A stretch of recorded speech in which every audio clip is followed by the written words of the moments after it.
Hey everyone, it's Mel. How are you doing? I hope you're doing well.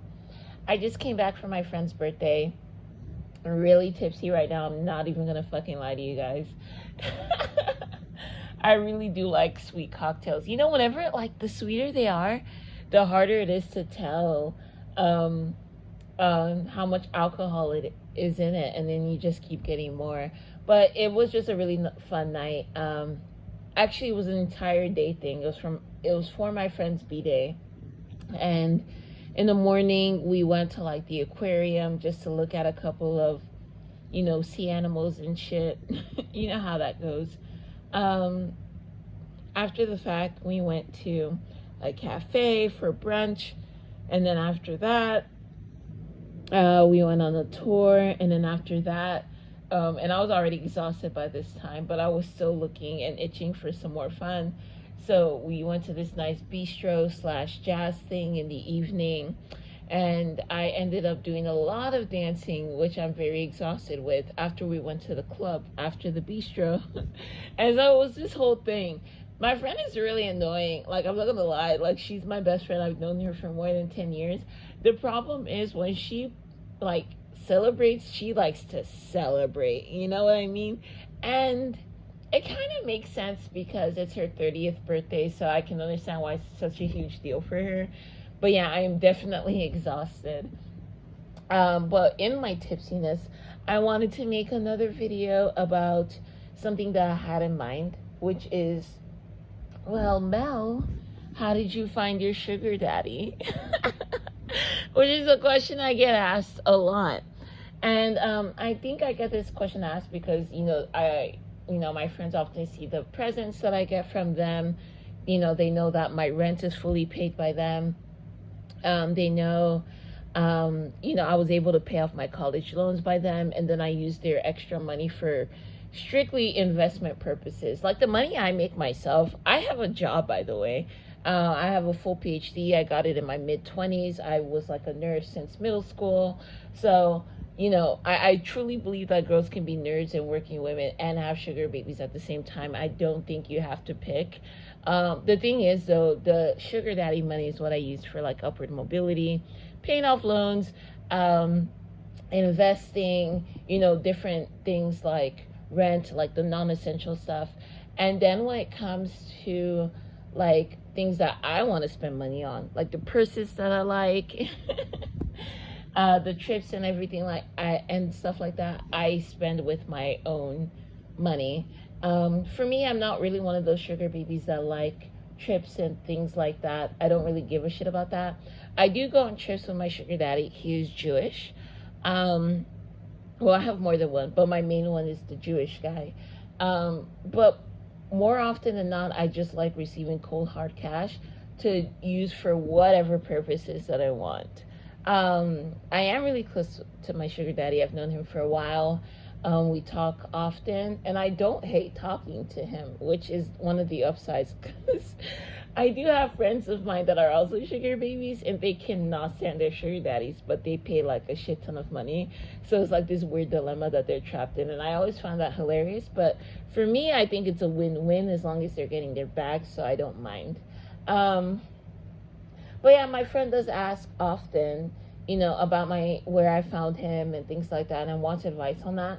And I kind of usually gatekeep that information, and I don't believe in gatekeeping at all. I just know that me and my friend are kind of very different people. She actually believes in love and actually wants like a long-term relationship with somebody, somebody that she loves and cares for and is actually like actively in a relationship with, but someone that actually spoils her. Now, me and her are both from, grew up in the suburbs, grew up in the high-end suburbs, were spoiled by different male family members and things like that. And so that kind of sets her expectations high.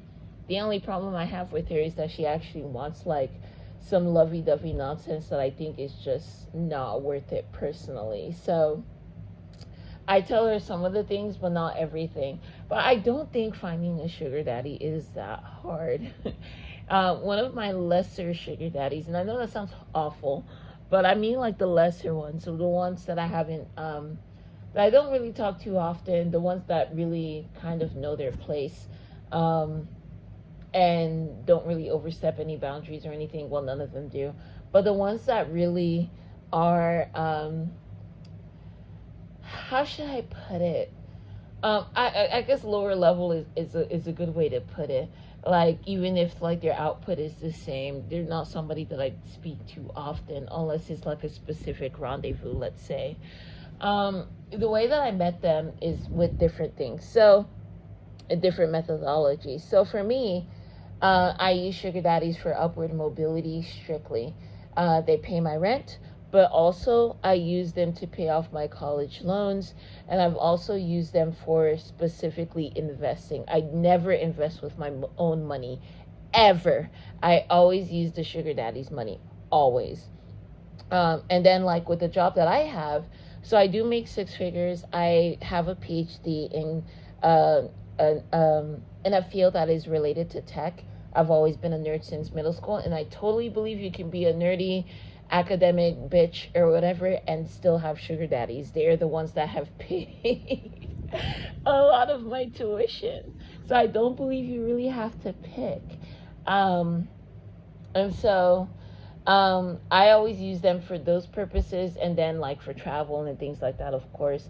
And then the stuff that I really want to buy, I usually just spend that money with my own money. Like, I just always have like excess stuff. If you just allocate what you want with their money and then invest in yourself with your own money, I think that's always the best type of scenario. And so in the way that I met my current one, well, I have multiple. Well, my main one is Jewish. He's the one that I've known the longest. He's the one that's paid the most. I would say that 85% of my college funds were paid for by him. The rest were for the others.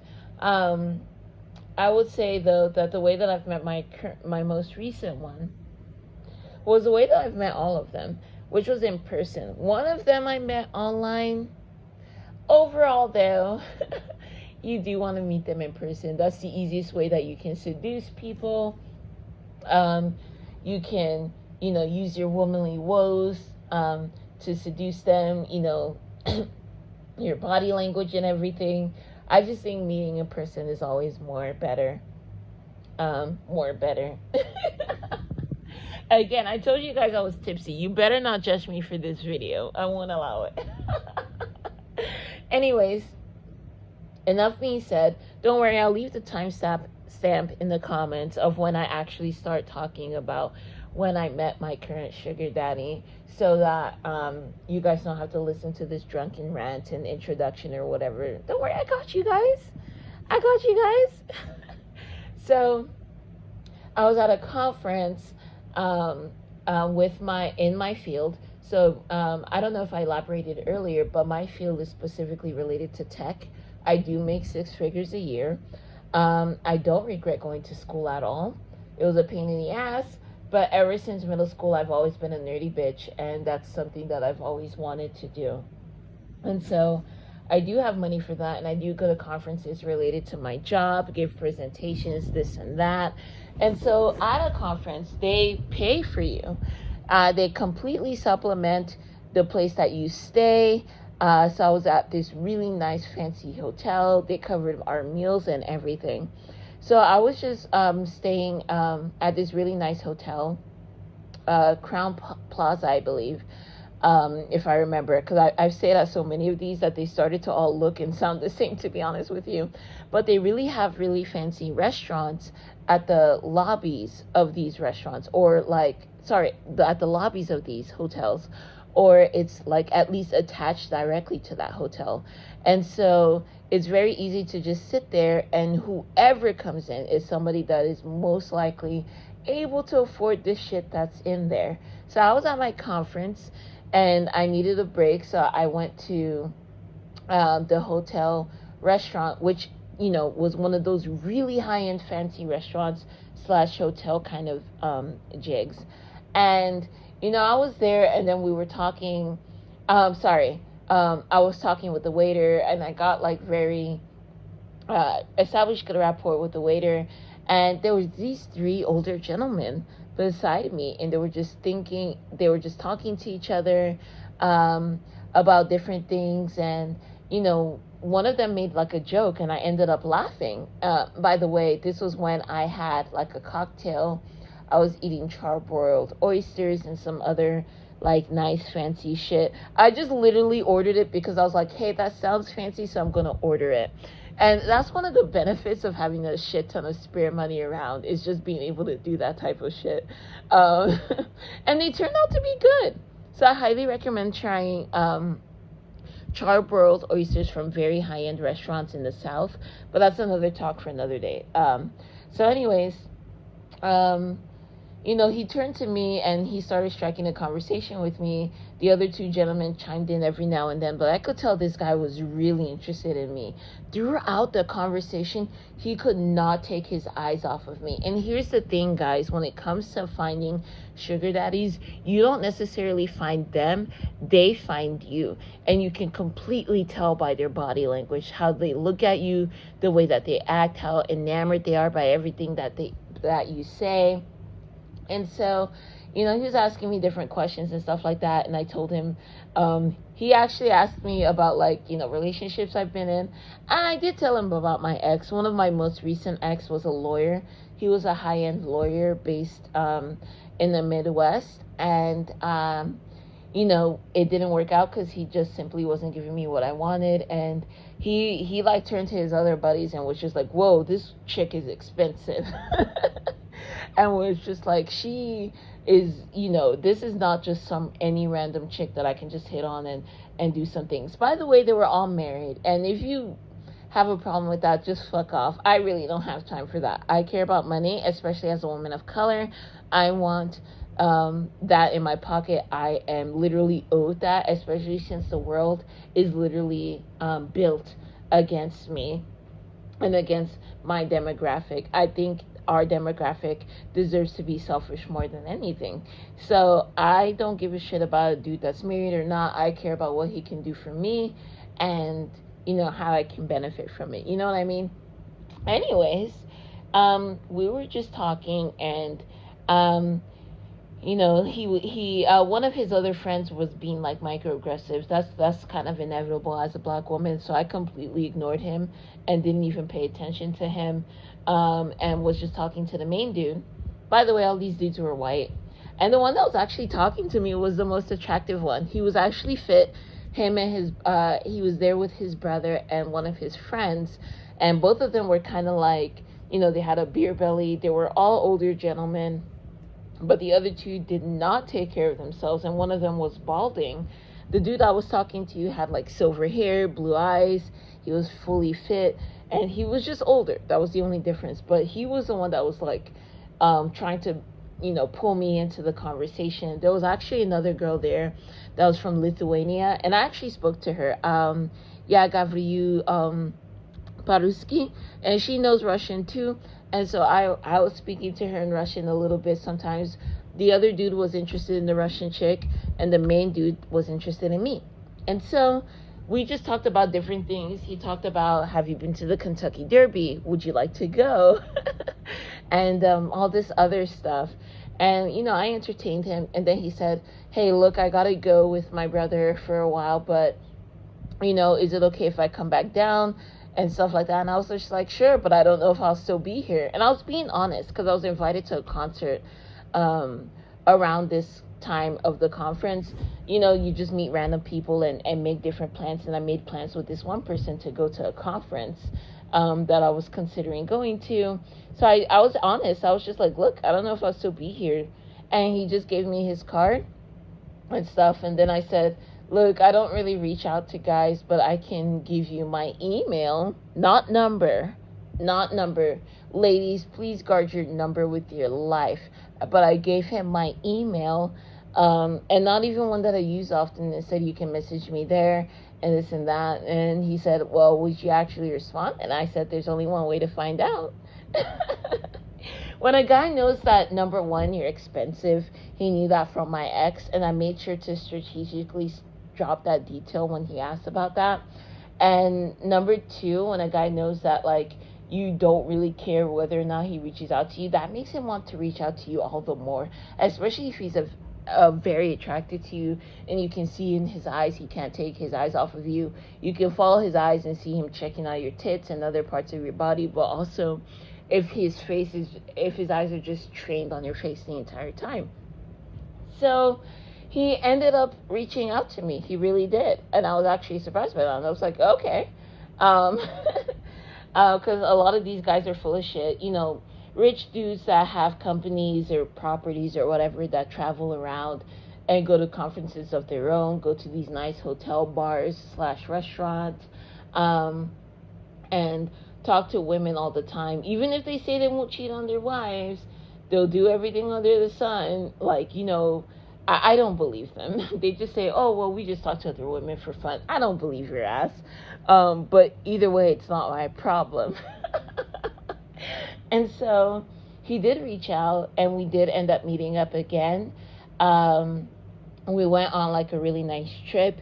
We went on this nice bistro. He ended up giving me, and this is another thing, he ended up taking me shopping.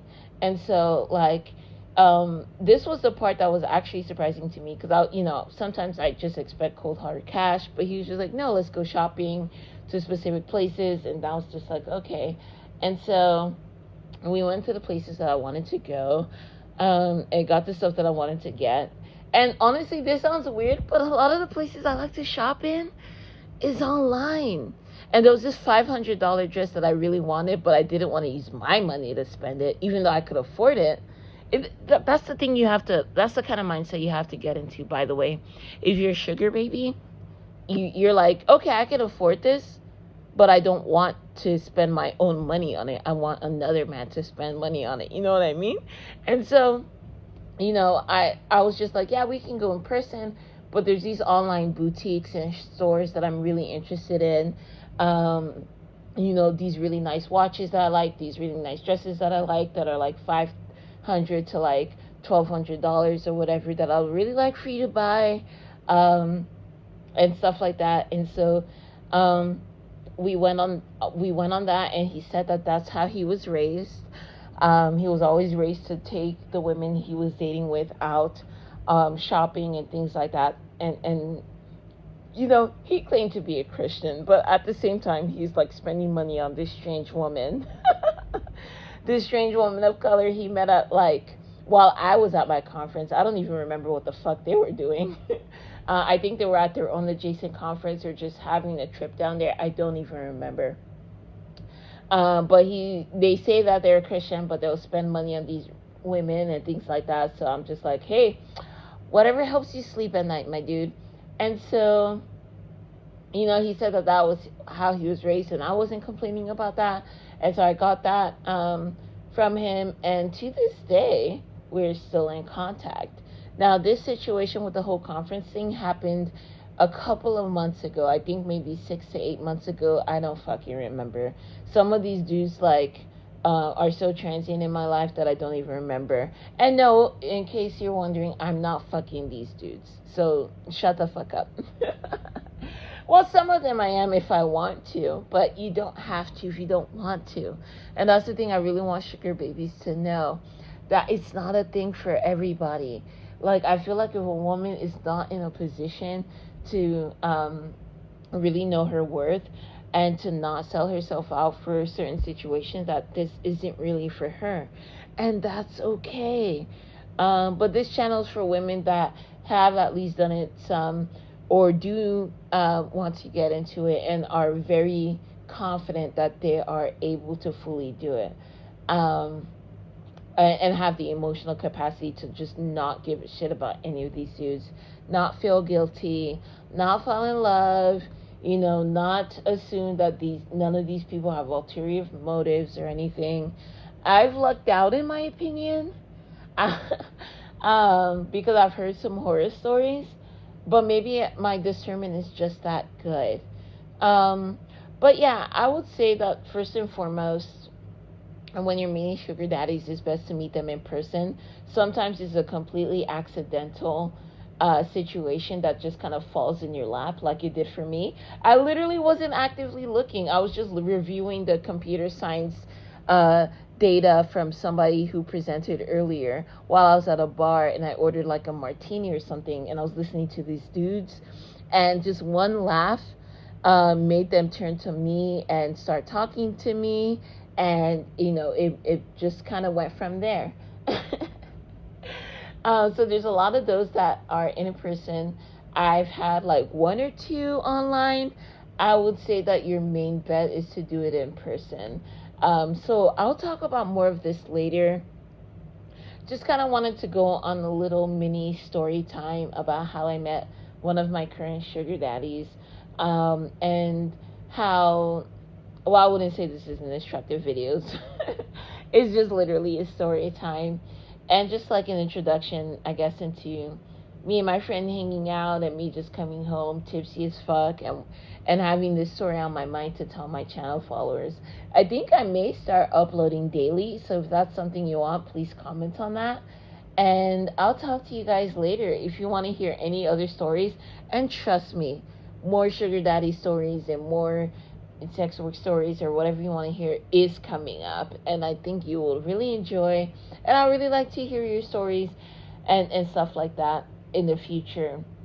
Maybe I'll start a Patreon or something, so like we can have a more private place to share these things. But yeah, please let me know your thoughts in the comments below, and I'll talk to you guys later. Have a good one. I'm gonna go to sleep now. Actually, I'm really wide awake. I think, I don't know, I think I'm gonna order some food, and then, I don't know, order some food, watch some Netflix, and then go to sleep. Anyways, bye.